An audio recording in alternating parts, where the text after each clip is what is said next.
Hello folks, and welcome to day 3 of your Race to World First daily recap. My name is Kexman, and we're going to be taking a look at all of the action over the last 24 hours. Be sure to follow me so you don't miss out on any of the recaps throughout the race. But before we dive into what's been happening, let's take a look at the leaderboard from the fantastic folks at Raider.io. And if you want to see this leaderboard in real time, be sure to head over to raider.io/RWF. This leaderboard from Raider.io is accurate as of 5:30 PM BST, and it's worth noting that the placements of all of the guilds, with the exception of Liquid, is based on their current best percentage on Broodtwister Ovi'nax. In first place we have Liquid on 5 out of 8, Ekko in second, Method our third, End Myth coming in at 4th, at 5th, we have Instant Dollars. At 6th, we have Yu-Gi-Oh! Hero. 7th, Zbox. 8th, XD. Honestly are in 9th. And finally, in 10th, we have Vision.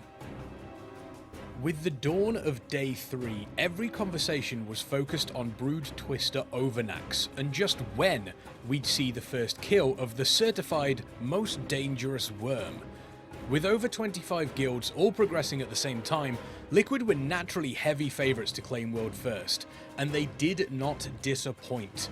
Following heartbreakingly low wipes at 10%, 4%, and an incredibly close 0.14% wipe, they finally slayed the current wall of Nerub-ar.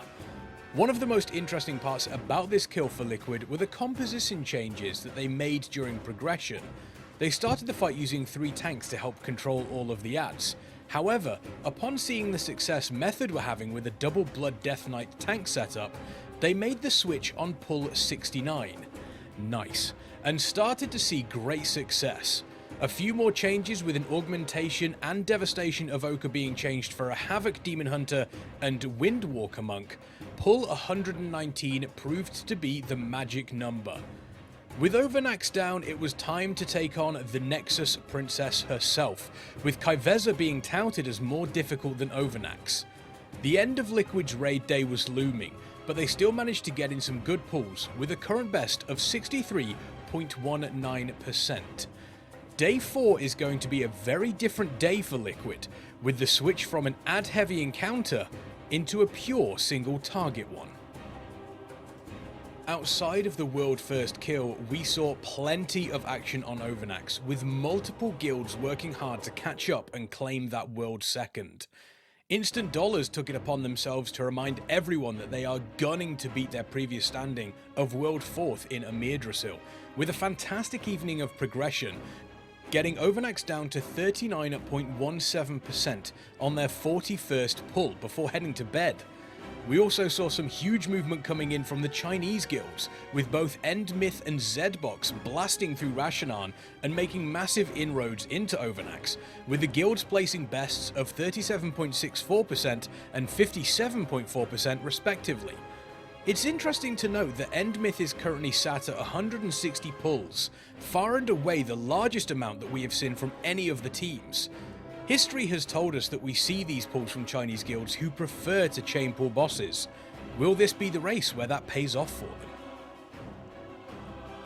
Switching over to EU now, and both Ekko and Method woke up knowing that their day was going to be filled with nothing but worm, so they wasted little time getting stuck into Ovi'nax from the go.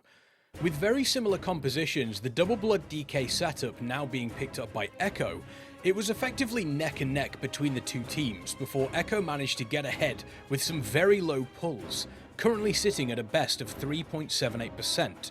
Method currently sits at 18.33%, but are working hard to catch up. One advantage they may have over Ekko is familiarity with the current composition, playing it from pull 1. Will this advantage come to fruition, being able to make small changes to leapfrog Ekko into second place?